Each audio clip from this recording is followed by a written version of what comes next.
Thanks for joining with us. All right, I have Jim Ratchford. He is with Texas Consilium.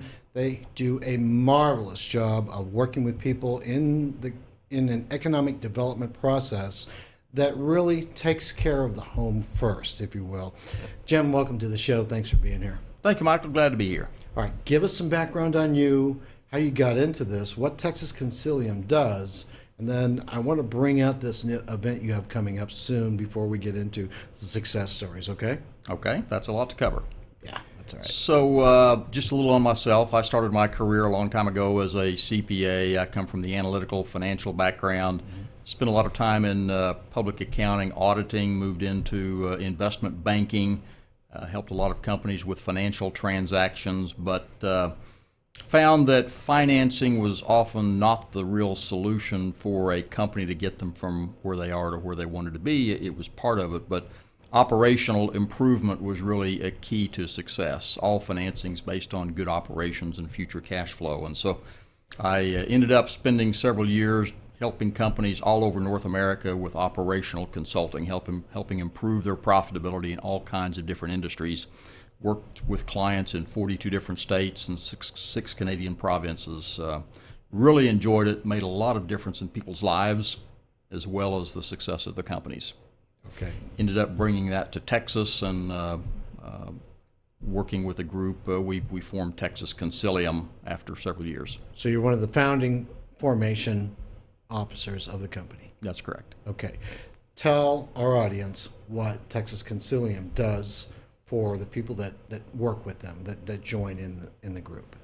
So Texas Consilium is a nonprofit economic development organization for the state of Texas. We're an expansion out of a federal program called the Manufacturing Extension Partnership Program that has worked with Texas manufacturers all over the state.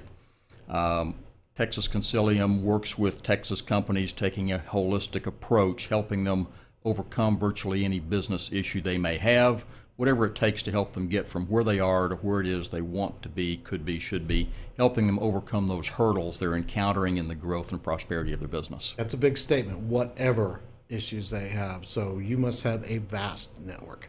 We do. We've got a very broad bench of people. We divide all business issues into 4 areas we call MAPs. All business issues fall into an area of either money, activities, people, or sales.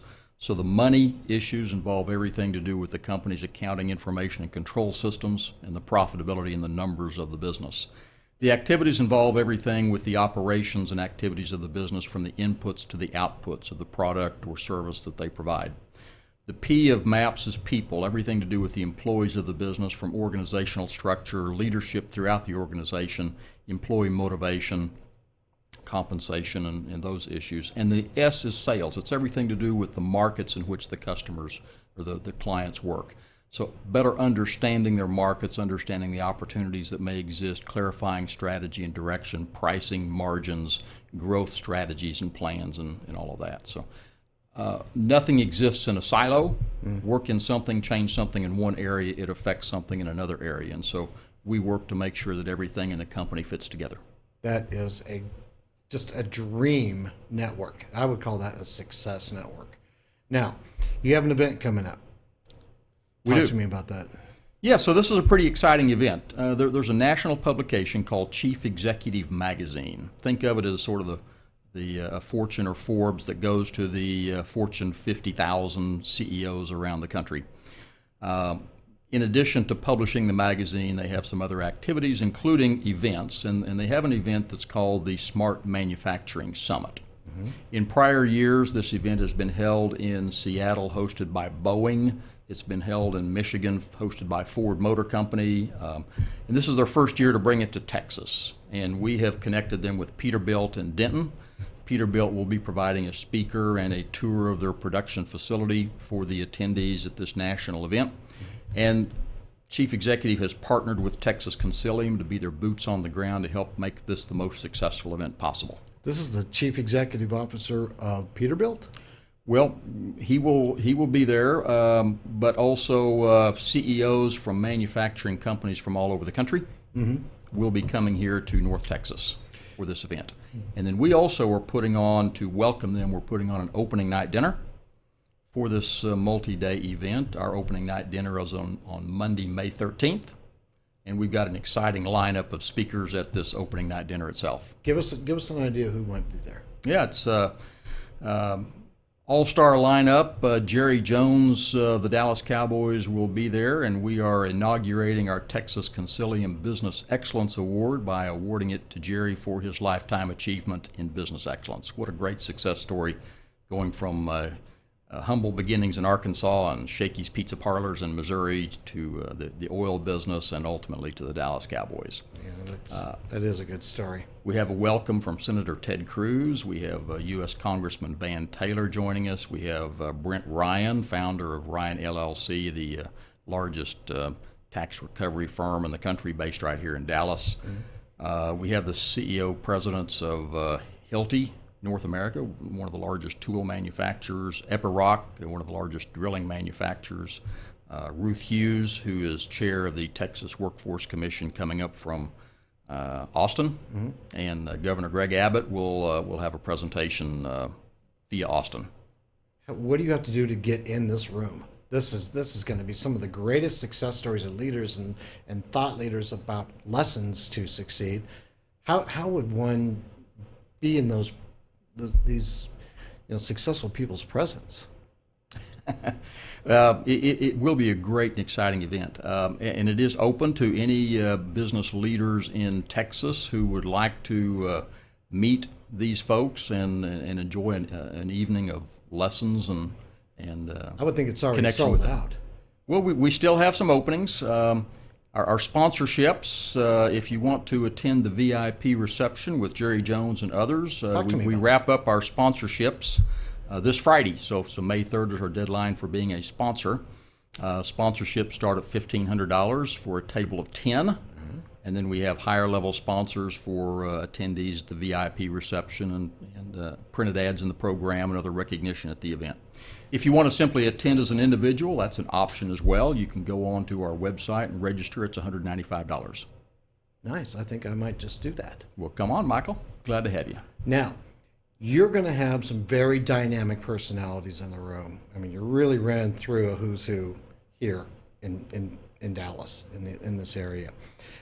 What kind of messages do you think we're going to be able to receive when we're in the room from these people, these all-stars that you've assembled for your event? What do you think they're going to be bringing out to us? Because there's always a nugget of knowledge whenever you get somebody to start talking who's the list that you just brought up. Well, that's a good question. So this is not scripted. We're going to have an interview with Jerry Jones.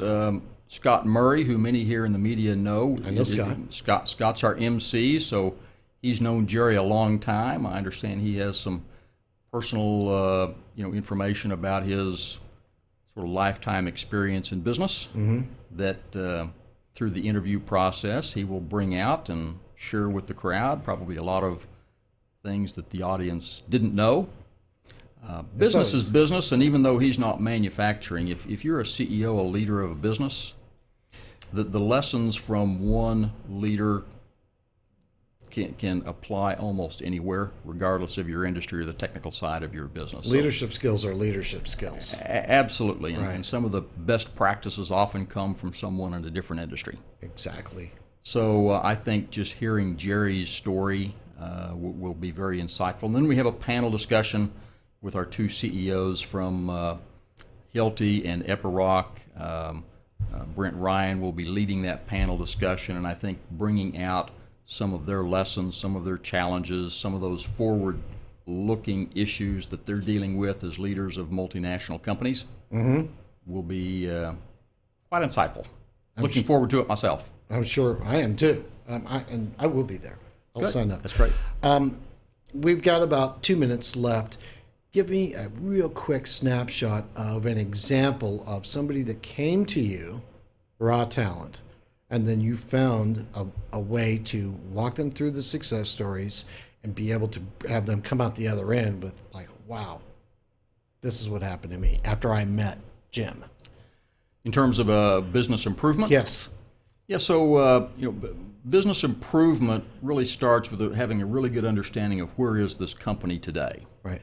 And so we go through typically a very deep diagnostic analysis, looking at financial statements, surveying the employees, surveying the top leaders. Let's really understand where is this business today, what are the business issues they're dealing with, and then some understanding of what is the vision for the business, where is it that they would like to be, and what does it take to get them from where they are to where they need to be. Mm-hmm.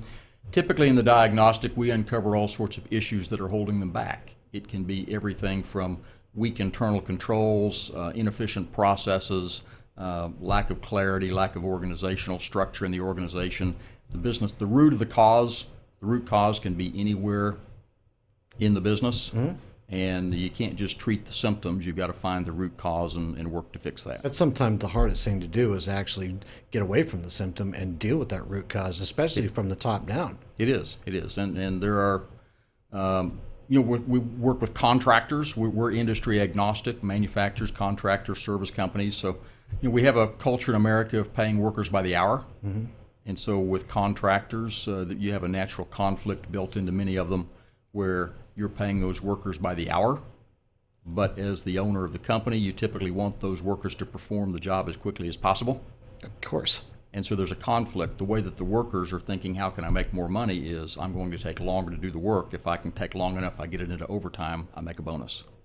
Right. And so the company's fighting that sort of misalignment with the employees. And so that's often an issue.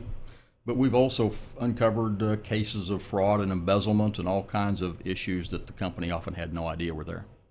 We can go on and on and on. I want to thank you for being on the show. I will be at your event. That's excellent. Thank you, Michael. You're welcome. All right, you've been watching CEO Money with Michael Yorba. Thanks for joining with us. Like us on Facebook, follow us on Twitter, and subscribe to our YouTube channel.